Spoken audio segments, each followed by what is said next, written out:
열왕기상 19장에 있는 말씀, 저는 제목을 먹마자 사건이라고 했는데요. 그 배경은 이렇습니다.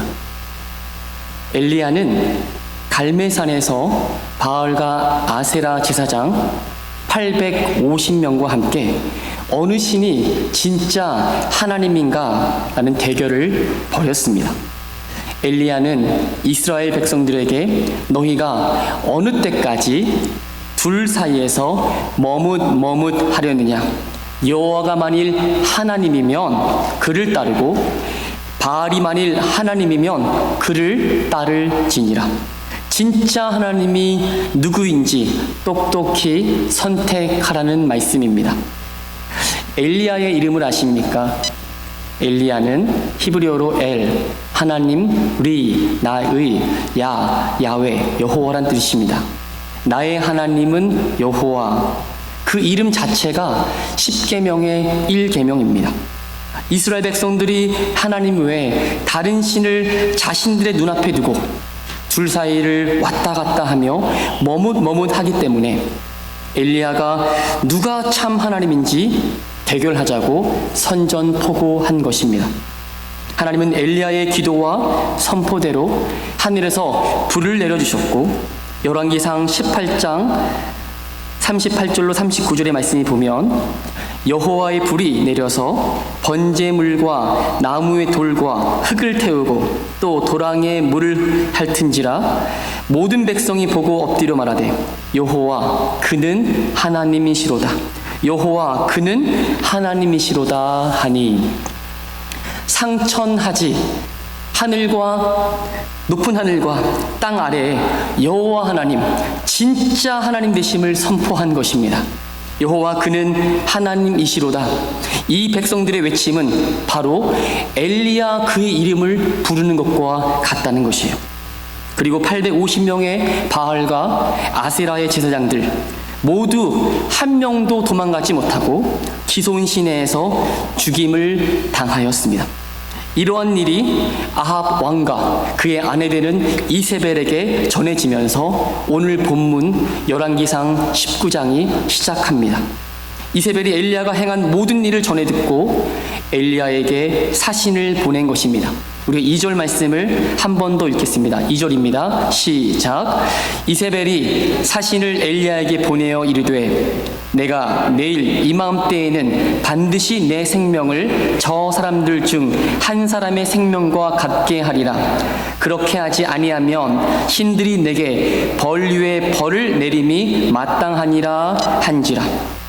이세벨이 아주 많이 화가 났습니다. 왜냐하면 바알과 아세라, 자기가 섬겼던 그 신을 위해 세웠던 제사장 400명과 450명, 합이 850명이 모두 죽임을 당했기 때문입니다. 엘리야에게 저주를 퍼부은 것입니다. 엘리야의 생명을 죽임당한 그 이방신의 제사장과 같이 동일하게 빼앗겠다고 말하면서 내가 믿는 신들이 너를 마땅히 그렇게 할 것이다 라고 기고만장한 말을 한 것입니다. 이 비보에 대한 엘리야의 반응을 3절 4절에 있습니다. 제가 읽어드리면 그가 이 형편을 보고 일어나 자기의 생명을 위해 도망하여 유다에 속한 브엘세바에 이르러 자기의 서원을 그곳에 머물게 하고 자기 자신은 광야로 들어가 하룻길쯤 가서 한 로뎀나무 아래에 앉아서 자기가 죽기를 원하여 이르되 여호와여 넉넉하오니 지금 내 생명을 거두시옵소서. 나는 내 조상보다 낫지 못하니이다 하고, 엘리야가 가졌던 생각이 있었습니다. 기대함이 있었어요. 열왕기상 18장에 그 갈멜산 전투에서 큰 승리로 인해서 이스라엘과 그리고 그의 왕인 아합과 그의 아내인 이세벨이 항복하고 온전하게 회개하는 것을 그는 기대하고 있었습니다. 그런데 도리어 엘리야를 향하여 죽이려고 도전하는 것에 큰 낙심이 되고 영적인 고갈이 찾아온 것입니다. 엘리야가 도망친 브엘세바는 이스라엘 땅, 유다 땅이죠. 최남단입니다. 여기를 넘어가게 되면 이스라엘 땅을 떠나서 광야가 나온다고 말합니다. 사환인 종 브엘세바의 땅에 남겨두고 거기를 떠나 더 남쪽으로 하룻길을 갔다는 것입니다. 이것은 엘리야가 이스라엘 땅과 그 백성들과 그들을 위한 모든 사역을 모두 포기하고 떠나버렸다는 말입니다. 자기 자신은 살기 위해 사명을 포기한 것입니다. 얼마나 낙심하고 지쳤던지 광야에서 그 로뎀나무 아래에 있는 그늘에 앉아서 죽는 것이 낫다며 하나님께 원망하며 기도하고 있습니다. 자기가 믿어왔던 일에 대해서 위협을 느끼게 되면 보통 대체적으로 사람들은 그 자리를 피하려는 경향이 있습니다. 아마도 두려움 때문일 것입니다. 죽을 것 같은 두려움의 공포에서 벗어나고 싶은 마음이 있을 것입니다. 하나님의 사람 엘리야도 마찬가지였을 것 같아요. 갈멜산 꼭대기 850대 1, 850명은 다 바알과 아세라가 하나님이라고 믿고 있고 엘리야 혼자서 야훼, 여호와는 하나님이라고 고백하고 있는데 백성들은 머뭇머뭇거리면서 어디가 진짜 하나님인지 선택하지 못하고 있는 그 상황,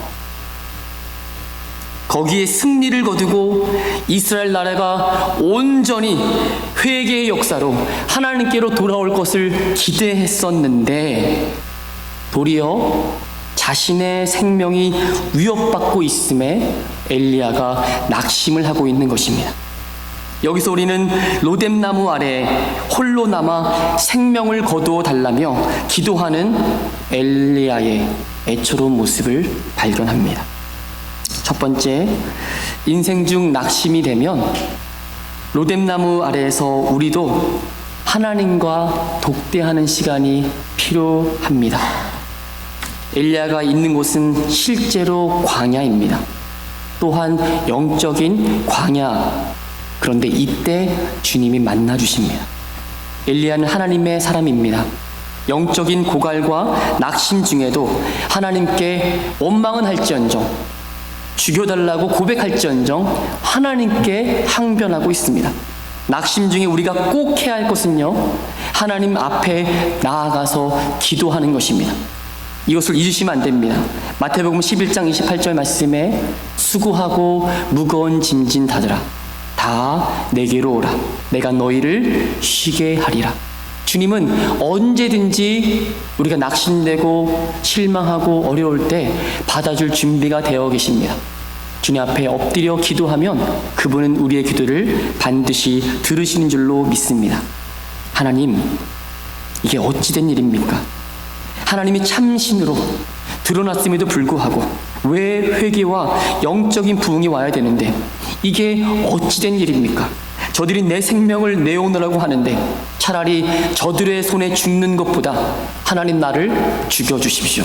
이렇게 고백하고 하나님께 매달리고 있는 것입니다. 엘리야는 이렇게 하나님 앞에서 속에 있는 마음을 다 내어놓고 기도하면서 잠이 들었습니다. 아무래도 울면서 모든 것을 토설하면서 힘이 들었던 것 같아요. 하나님의 백성들을 돌이키기 위한 그 사명을 주신 것을 감당하고 있는데 이 어찌 이런 일이 일어났는지 주님과 함께 물어보는 시간을 가진 것입니다.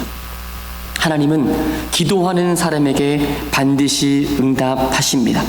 그런데요, 이 응답이라고 하는 것, 내가 구한 것을 다 들어주신다고 오케이 하신다는 말씀일 수도 있고요. 아니면 노라고 말씀하실 수도 있고요. 그리고 주님도 침묵하시고 때를 기다리실 때가 있습니다. 우리가 할 수 있는 것은 그 기도의 자리에 지키고 머무는 것입니다. 전능하신 하나님께 물어보는 것, 사람에게 먼저 가기보다는 하나님 아버지 앞에 먼저 물어보는 것이 필요합니다. 내가 미국에 와서 처음 배운 말 중에 좋았던 것이 하나가 있는데요. 바로 이것입니다. Asking is nothing to lose. 물어보는 것이 잃어버릴 게 없다. 그냥 가서 한번 물어봐. 물어보면 뭐라도 있겠지. 확인을 해야지. 라는 것을 듣고서 제 성격상 잘 못 물어보는데 가서 꼭 한 번씩 물어보고, 사람들이 보통 궁금해도 물어보지 않는 자신만의 자존심이 있는 것 같아요. 대충 그럴 거라고 자신의 생각을 기준 삼아서 살아갑니다. 그런데 물어보면 전혀 색다른 답을 듣거나 물어보았기 때문에 얻는 것이 분명히 있다는 것입니다. 우리 하나님 아버지, 뭘 물어보아도 다 응답하시고 우리에게 가르쳐 주시는 분이세요.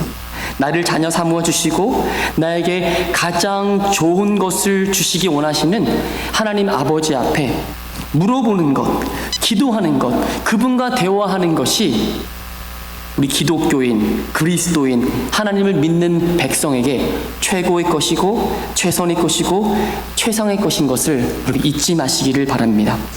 5절과 6절 말씀을 함께 한번 읽어보겠습니다. 5절, 6절입니다. 시작. 로뎀나무 아래에 누워 자더니 천사가 그를 어루만지며 그에게 이르되 일어나서 먹으라 하는지라. 본즉 머리맡에 숯불에 구운 떡과 한 병 물이 있더라. 이에 먹고 마시고 다시 누웠더니, 정말 낙심된 사람에게 필요한 것은 영적인 것과 육적인 것이 동시에 충족되어야 합니다. 저는 이것을 오늘 제목과 같이 먹마자 사건으로 기억하고 있습니다. 먹고 마시고 자는 것을 합한 말이죠. 충분한 기도와 말씀을 읽고 회복하는 시간도 물론 필요합니다. 그러나 엘리야에게 하나님께서는 먼저 천사를 통해서 먹고 마시고 자는 시간을 허락하셨다는 거예요. 우리는 육신을 입고 있기 때문에 우리에게 동일한 쉼이 필요하다는 것을 성경은 가르쳐주고 있습니다. 하나님은 천사를 통해서 숯불에 구운 떡과 한 병 물을 준비해 주십니다. 엘리야가 충분히 회복되고 일어나서 그가 가야 할 그 길을 갈 수 있도록 도와주시는 것입니다. 우리는 하나님이 우리가 받은 사명을 제대로 성취하지 못하고 또한 이런 일 가운데 낙심하고 또한 넘어져 있을 때 나무라시기보다는 우리를 향해서 먹고 마시고 잠을 청할 수 있도록 인도하시고 또한 격려하시고 또한 그래서 힘이 나서 제2의 소명, 다시 하나님을 만나는 그 자리에 우리를 인도하시는 줄로 믿습니다. 8절 보세요. 이에 일어나 먹고 마시고 그 음식물의 힘을 의지하여 40주 40야를 가서 하나님의 산 호렙에 이르니라.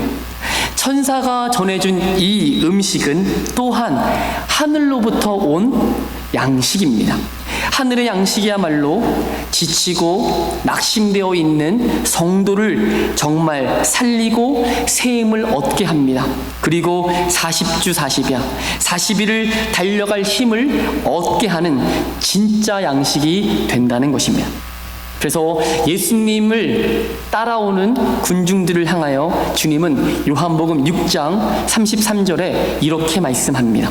하나님의 떡은 하늘에서 내려 세상에 생명을 주는 것이니라. 하늘의 떡이 누구이십니까? 바로 예수님이십니다. 그 다음 절 요한복음 6장 35절 말씀에 보면 예수께서 이르시되 나는 생명의 떡이니 내게 오는 자는 결코 줄이지 아니할 터이요 나를 믿는 자는 영원히 목마르지 아니하리라. 지친 우리를 살리는 것은 바로 하늘의 양식입니다. 바로 하나님의 말씀이라는 거예요. 하나님의 말씀을 먹어야 우리의 영혼의 배가 부릅니다. 40일을 밤낮으로 달려갈 사명을 감당할 힘이 생깁니다. 저와 여러분 그 머리맡에도 이 천사가 들고 온 하늘의 양식이 있잖아요. 무엇입니까? 성경입니다. 하나님 우리에게 모두에게 선물로 주신 성경 말씀입니다. 엘리야가 그 양식을 거듭해 먹고 힘을 얻었다고 말합니다. 40주 40야를 힘있게 걸어가 하나님을 만나게 된 것입니다. 우리도 이 하늘 양식을 먹고 또 먹으면 줄인 영혼이 살찌고 힘을 얻는 줄로 믿습니다. 낙심된 마음이 살아나는 줄로 믿습니다. 하늘 양식인 성경을 먹고 살아나는 저와 여러분 되시기를 간절히 축원합니다. 40주야는요, 모세가 하나님을 만난 40일의 시간과 같습니다. 호렙산은 성경에서 시내산과 동의어입니다. 그러니까 호렙산 하면 시내산이고 시내산 하면 호렙산입니다. 다시 말씀드려서 하나님께서 만나 주셨던 그곳에 다시 엘리야에게 힘을 얻게 해서 은혜의 산인 호렙산, 시내산으로 주께서 부르시는 것입니다. 그렇다면 하나님은 왜 호렙산으로 보내실까요? 호렙산은 모세가 사명을 받은 곳입니다. 모세도 호렙산에서 40일 동안 금식하였습니다. 출애굽 후 아브라함의 후손이 하나님의 백성으로 부름받은 곳도 시내산 호렙산입니다. 이곳에서 하나님은 모세와 이스라엘에게 사명을 주셨듯이 엘리야에게 사명을 주시기 위해 그를 보내시는 것입니다. 새롭게 부여된 이 사명으로 엘리야는 힘을 얻게 되는 것입니다. 한 가지 기억할 것이 있습니다. 로뎀나무 안에서 하나님께 원망하며 간구했던 엘리야의 기도를 기억해 보세요. 여호와여, 넉넉하오니 지금 내 생명을 거두시옵소서. 나는 내 조상들보다 낫지 못하니이다. 드디어 하나님은 엘리야의 기도에 이렇게 응답하십니다. 9절과 10절을 함께 읽겠습니다. 9절, 10절 시작. 엘리야가 그곳 굴에 들어가 머물더니 여호와의 말씀이 그에게 임하여 이르시되 엘리야야, 내가 어찌하여 여기 있느냐? 그가 대답하되 내가 만군의 하나님 여호와께 열심히 유별하오니 이는 이스라엘 자손이 주의 언약을 버리고 주의 제단을 헐며 칼로 주의 선지자들을 죽였으며 오직 나만 남았거늘 그들이 내 생명을 찾아 빼앗으려 하나이다. 엘리야의 시선이 하나님께 고정되어 있지 않습니다. 그리고 자신의 열심으로 인해 갈멜산에서 바알과 아세라 850명의 제사장들과 전투에서 이겼던 것이 스스로에 있는 열심이라고 고백합니다. 이로 인해 엘리야에게 낙심이 찾아오게 된 것이에요. 우리의 시선은 항상 예수 그리스도에게로 고정되어야 할 줄로 믿습니다. 히브리서 12장 2절 말씀 보면요, 너무 귀한 말씀인데, 믿음의 주요 또 온전케 하시는 이인 예수를 바라보자. 그는 그 앞에 있는 기쁨을 위하여 십자가를 참으사 부끄러움을 개의치 아니하시더니 하나님 보좌 우편에 앉으셨느니라. 기억해 보세요. 믿음의 주요 또 온전하게 하시는 이인 예수를 바라보자. 바라보자의 뜻은요, 예수님께 우리의 시선을 고정시키자라는 뜻입니다. 그러면 믿음의 주라는 뜻은 무엇일까요? 그것은 믿음의 창시자, 다시 말씀드려서 믿음이라고 하는 것이 예수님이 시작하셨다라는 것입니다. 또 온전하게 하시는 이의 믿음을 무슨 말이냐면, 그 믿음을 시작하셨으면 그 믿음을 완성하시는 분도 예수님이라는 것입니다. 그러므로 우리가 할 일은 믿음을 시작하시고 믿음을 완성하시는 예수님께 우리의 시선이 고정되어 있어야 된다고 성경은 말씀하시는 것입니다. 우리의 신앙도, 우리의 사역도, 우리의 속한 모든 일들이 예수님께로부터 시작되고 예수님으로 인해 결론이 나야 될 줄로 믿습니다. 연약한 우리는요, 자신을 바라보면 넘어지고 실망하게 되고 낙심하게 됩니다. 그러나 하나님을 바라보면 어떠한 실패가 찾아와도 견고하게 서 있을 수가 있습니다. 디모데후서 4장 17절 말씀에, 디모데후서 4장 17절 말씀에 사도 바울이 말년에 이렇게 고백합니다. 주께서 내 곁에 서서 나에게 힘을 주심은 나로 말미암아 선포된 말씀이 온전히 전파되어 모든 이방인이 듣게 하려 하심이니 내가 사자의 입에서 건짐을 받느니라. 디모데후서는 사도 바울이 마지막에 쓴 편지인데 그가 그때까지도 고난 중에 있었고 사자의 입에서 건짐을 받는다는 말을 통해서 그가 지금도 복음을 전하면서 어려움에 처한 것을 알 수 있습니다. 동시에 주님이 그 옆에 서서 계신다고 말씀하고 있어요.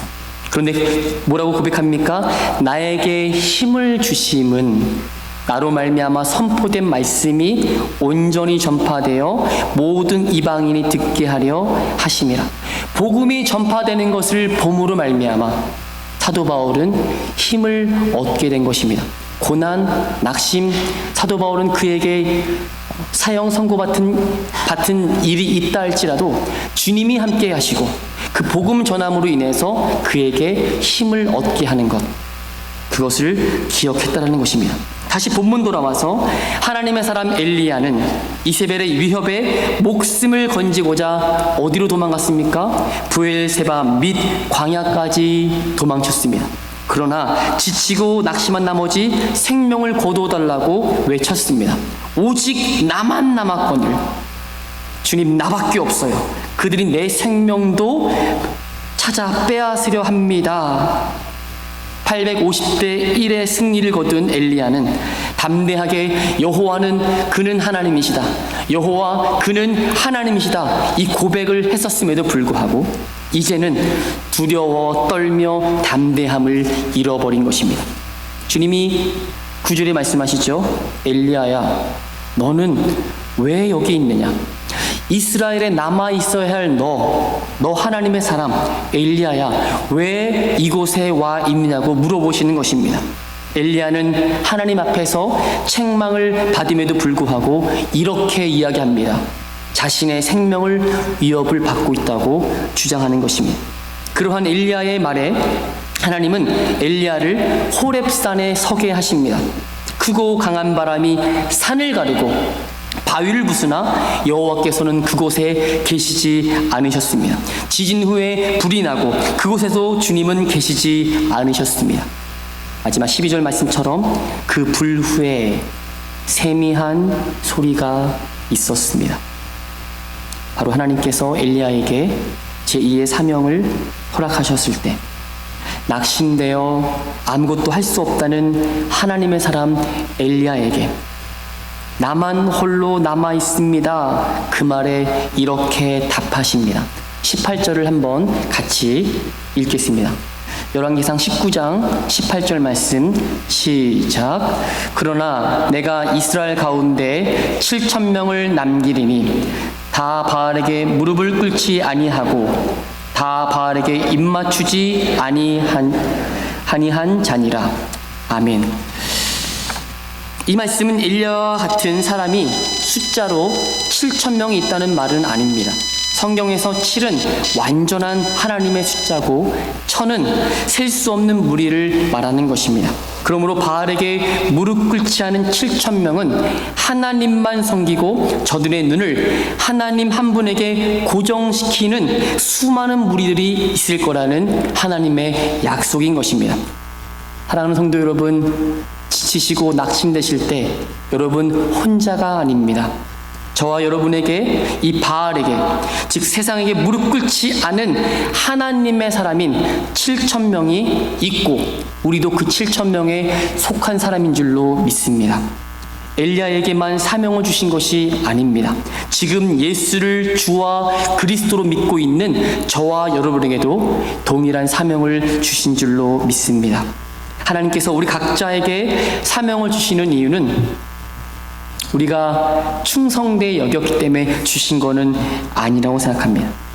주님 주신 그 사명이 우리를 그리스도 안에서 강하게 만들기 때문입니다. 왜 그러냐면 우리는 사명이나 직분을 받게 되면 기도하지 않을 수가 없습니다. 그 사명 때문에 주님 앞에 헌신하게 되는 것이죠. 그런 면에서 하나님께서 각 사람에게 직분을 주심은 하나님의 말씀을 이루기 위함이고 또 그로 인해서 우리가 감사할 수밖에 없다는 것입니다. 그 직분으로 인해서 우리는 믿음이 자라나는 곳으로 발걸음을 향하게 되는 것입니다. 하나님께서 저와 여러분을 회복시키시기 위해서 우리의 영혼을 어루만지시는 줄로 저는 확실히 믿습니다. 성경을 통해 하늘의 양식을 먹이시고 또한 사명 주셔서 아직 가야 할 길이 많이 있다. 주님 만나야 할 그 길, 주님 내게 맡겨주신 그 사명 아직 많이 남았다. 힘을 내라. 그렇게 말씀해 주시는 줄로 믿습니다. 잠시 낙심하고 넘어질 수는 있으나 하나님께서 하나님께 우리의 시선을 맡기고 다시 일어나기를 원합니다. 하나님을 다시 만날 수 있는 호렙산 신의 산에 가기까지 40주 40야를 달려갈 수 있는 건강한 성도가 되시기를 주님의 이름으로 축원드립니다. 함께 기도하겠습니다. 하나님 아버지,